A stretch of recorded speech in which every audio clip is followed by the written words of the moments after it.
how's your staying power? You're hardworking, you're tenacious, right? You're doing everything you can to run and grow your MSP. Well, sometimes that's just not enough.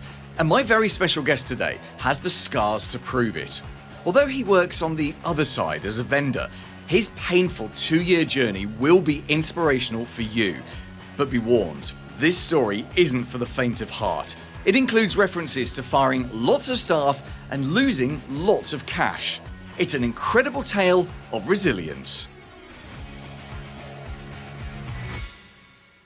Hi, I'm Colin, Knox, CEO and co-founder of Gradient MSP. And it's great to have you back on the podcast, Colin. I think you were here in 2021. I say I think, that seems like so long ago, and that's the problem. That's about right. As the podcast is in its 6th year now, and we've decided to go for at least 10 years. Wow. Well, we'll have to book you now to come back in like 2028 or 2029 Sounds or something good. like that. Sounds good. So thank you for joining us again. You have joined us today to talk about something really important, which is it kind of affects every MSP at different stages of their business growth, and that is dealing with when things go bad. It's the issue of resilience, and it's kind of, we're talking more today about mindset and how you get through problems and how you get through stuff that just seems too big to tackle. And you've got an amazing story to tell, which we're happily you're the other side of that story now, which is a great time to tell us. So before we get into that story and we talk about what the problem was and the lessons you've learned, just give us a sort of a brief overview of who is Colin Knox. Colin Knox. I often refer to myself as the accidental entrepreneur. So, had worked at an MSP or one or a few for a number of years, and kind of came to a place where started to get frustrated with things. Never really had thought of or wanted to be a business owner, and finally just said, never mind, I'll step out and try it for myself. So, kind of stumbled into entrepreneurship, worked through all of the lessons learned, some the very hard way, some an easier way, of what it takes to build a business, grow a business, exit a business, and maybe sometimes foolishly start a new business and go through it all again.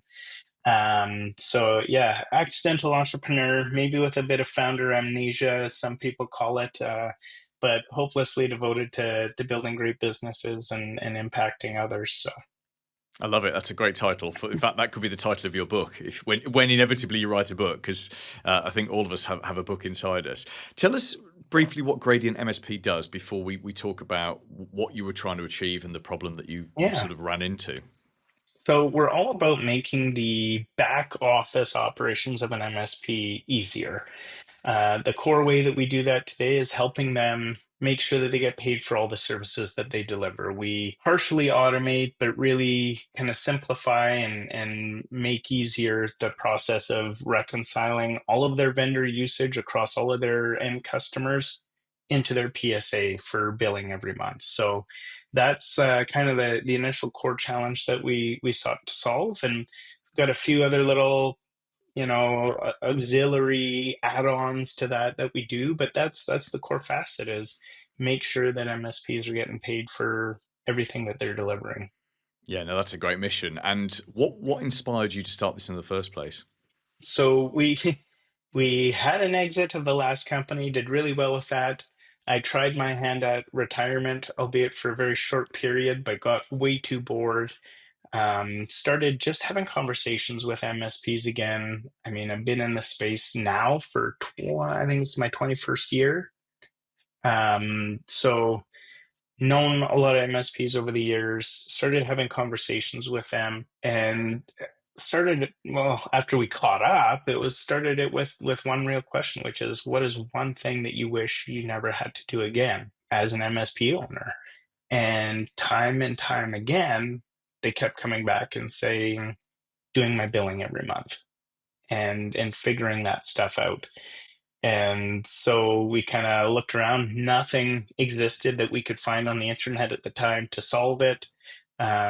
We started digging in on why this might not have been solved, or why MSPs were so complacent on it.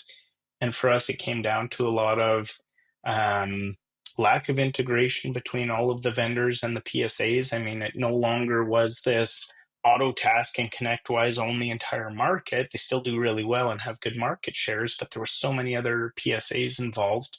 Integrations were lacking between vendors and all the PSAs.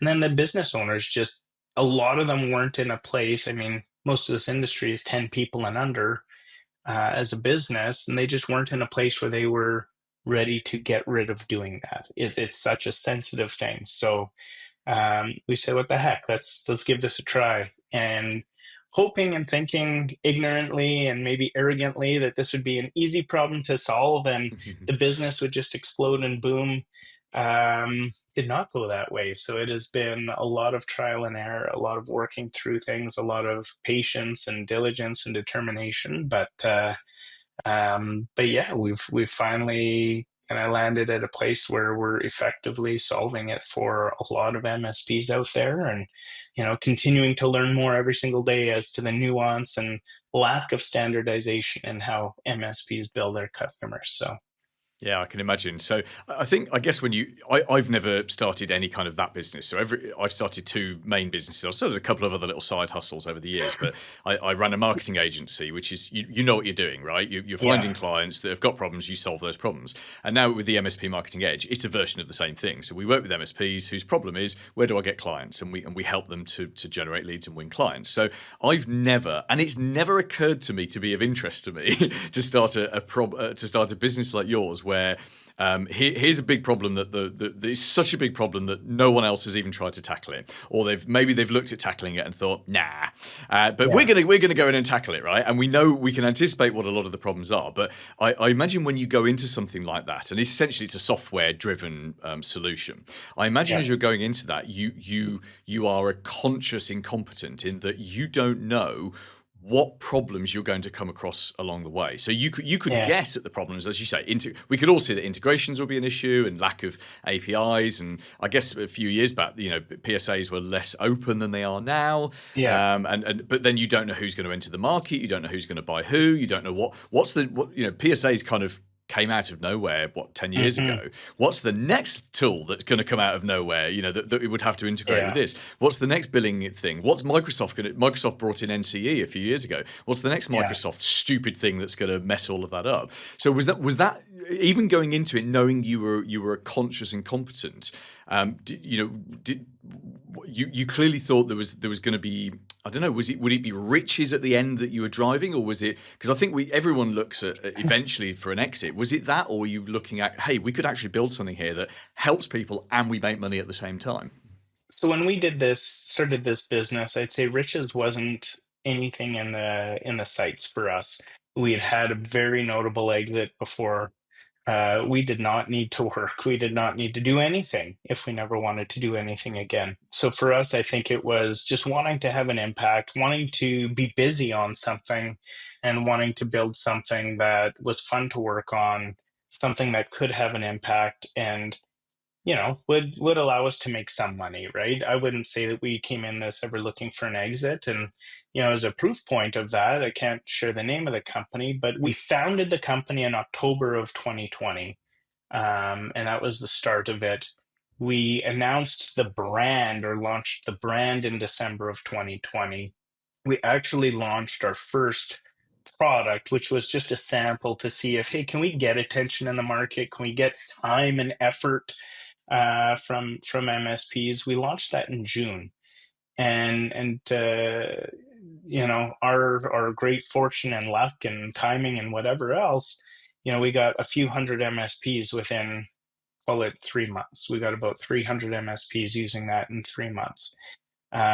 We had a major platform in our industry come and offer us $10 million to buy the business at that juncture. Whoa. To put it in perspective, we had, across the founders, cumulatively invested and put into the business at that point about $1 million, to just put it in. So we weren't out of money yet. So it's not like we spent $1 million to get there, by the way. We can all just put it in as equal investment that way. Um, so 10x return in 6 months, essentially, right? Maybe 8 months. we turned it down, right? We didn't come into this looking for money and looking for an exit. If we did, we would have been stupid to not just take that offer at that point in time and go. But yeah, we kind of sought out to solve a problem, have an impact, create something that we were proud of, and something that was for a long term that we could build and continue to operate. So, How many nights did you lie awake at 4 in the morning thinking, why didn't I take the money? initially, none, right? Like it. I mean, to a lot of people, I'm sure a lot of people listening to this, I mean, $10 million would have been crazy to have at that. I mean, I, at that point in time, probably owned 60% of the company. So call it 6 million in my bank account. All said and done after that, that's life-changing money for a lot of people. It wasn't going to be life-changing and altering money for us at that point in time. And again, wasn't what we were looking for. So at that point in time, had no concern or no lost sleep. I mean, you fast forward to November, we raised just over 10 million US as a Series A, and things were very hunky dory, as some people might say. I mean, we were rolling and laughing. Things were just going really well for the business. That all shifted when market headwinds came in late spring, very early summer of 2021, which I'm guessing we probably chatted before all that happened, is my best guess. I Or think so, maybe yeah. as that was happening, we ended up having a period between, call it June and November of 2022, that yeah, we ended up going from 60 employees down to less than 30 employees. We had to, try to reinvent and reimagine what the business was going to be, because the path that we were on didn't match with the economic climate anymore. And I'd say over about a 2-year period, from we'll call it June 2022 to June 2024, there were probably 700 nights where I laid awake and said, maybe we should have took that money. Because over that period of time, I invested pretty much down to my last dime back into this business to keep it alive and keep it going and doing stuff. So, fully in on the business, fully leveraged on the business. It is do or die. It is can't walk away from this type of stuff. But, we came through, and I'd say at this point in time, I'm now again super happy that we didn't just do that deal and everything, and all the lessons learned and stuff over the last, what would be almost 3 years now. Yeah, I mean it's an incredible story, and obviously we assume, because you're talking about it publicly, and it is out there, and you've talked Oh about it yeah, before, but that you're the other, you've come out the other side of that, and the business has gone back into growth, and we'll come on to that in a yeah, second. Let's talk about resilience. So the vast majority of people listening to this, as you say, it's 10 people or below. It's we talk to MSP owners and managers across the world, and they're yeah, not typically people who fundraise, not at the 10 million. It's we all read about that, and we read about Silicon yeah, Valley, right? Oh, we raised a Series A, we got 40 million, and yeah, it's just what is probably normal to some people is just mind-bendingly nuts to other yeah, people.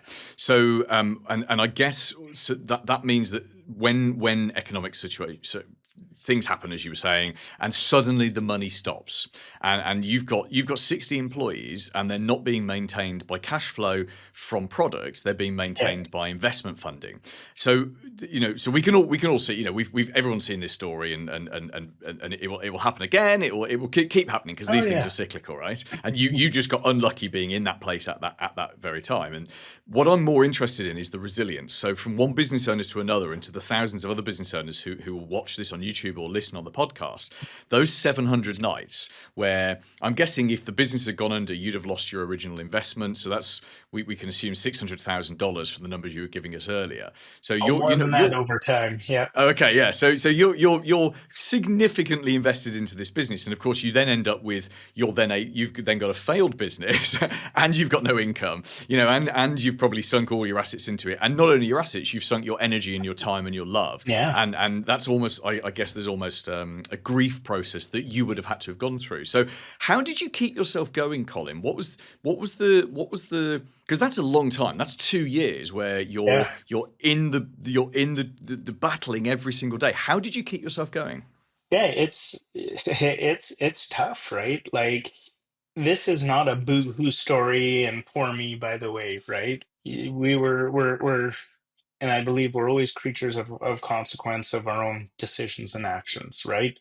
And yeah, I mean, I was fully leveraged. I sold my big old house. I moved to a much like half the size house. I put that money back in. I sold all of the fancy cars that I had. I put that money back in. I did everything that way. And you're in a position, and I'm sure there's MSP owners out there that have been in the position or maybe are today where it's not even just like the light at the tunnel is tiny, but you could see there is no light at the end of the tunnel. You have no idea if you're making it out, right? And you are running out of breath fast.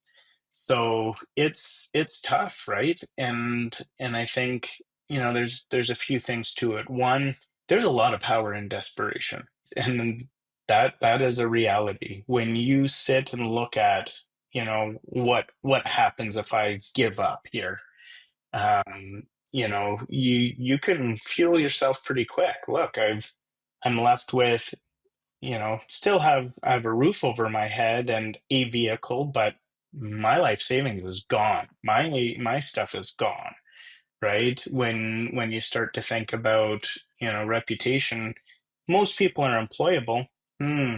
How hard is it to go out and find a job when you've been the boss for the last 15 years, when you very notably had these highly publicized raises and growth stories and exits, and then layoff and turmoil and all of this stuff. You start working through and thinking through that. So I mean, desperation is one part of it. Two is, I'm fortunate to have two children who are younger, and I tell them all the time, and always told them, never give up, never, always give your all, and pursue things. What would the message be to them to see me walk away from it and give up and do whatever, right? And so there was that for me. And three, I think the big thing is, well, I guess there's probably four. So three, one of the big ones was the purpose. Why did we start this in the beginning, right? And I've talked about that on other podcasts before and stuff, but finding your why and knowing your purpose as to why you're doing something is probably the number one thing that will get you through the toughest times and darkest days in the business.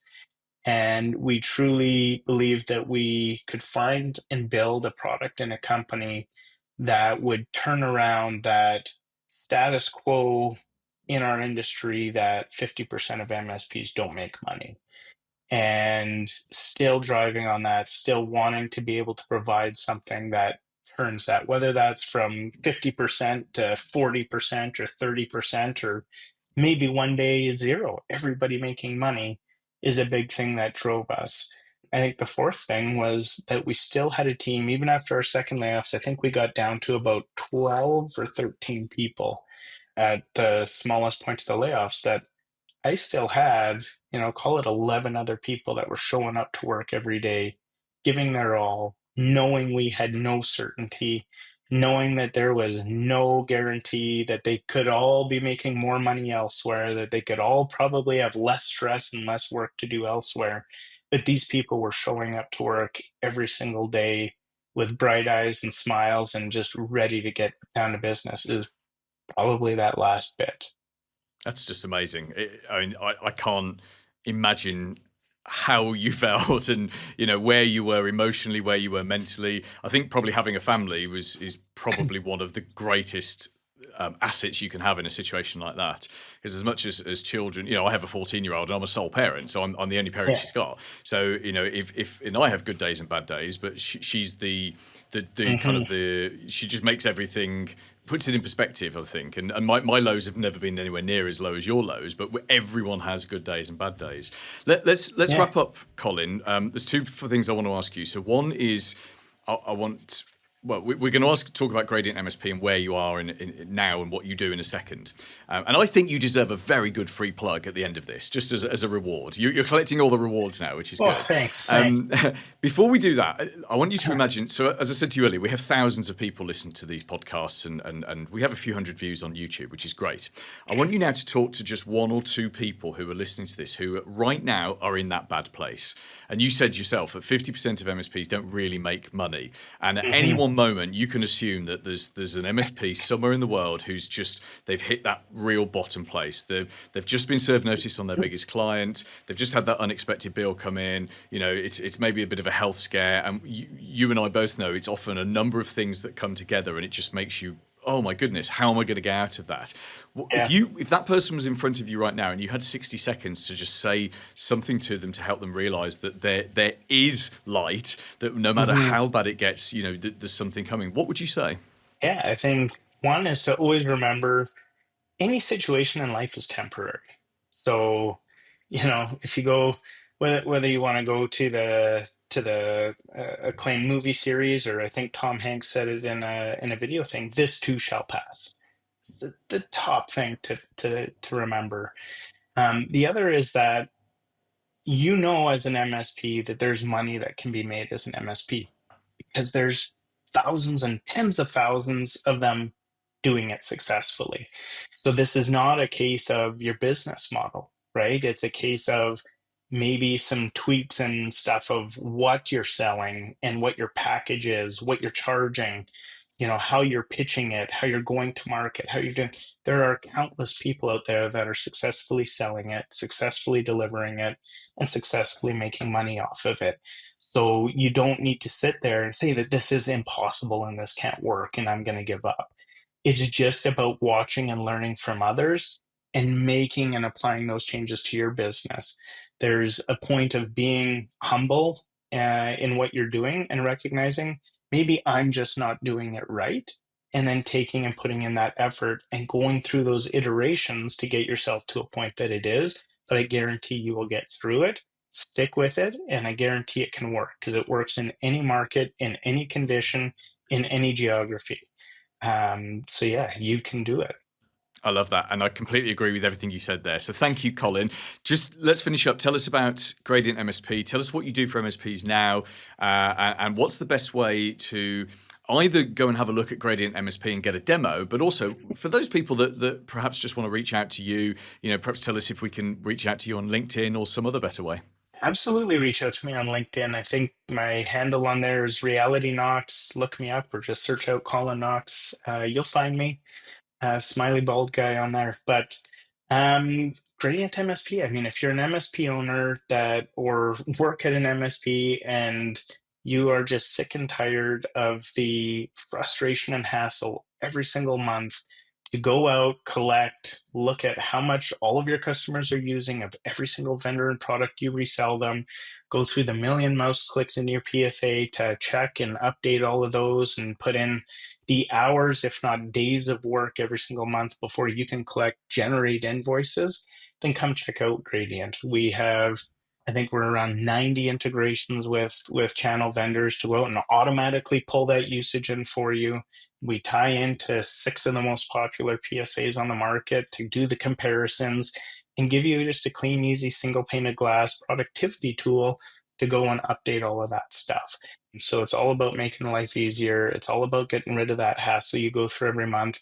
And if you're at a point where you just don't even want to do it anymore, we actually have a team of people that we will do your reconciliation for you as well. So, if it's, I just want a better, easier way to do it, we've got the software and the tool that can make that happen for you. If it's, I don't want to do it at all, we've got the team and the technology to make that happen for you. So yeah, come check us out, meetgradient.com.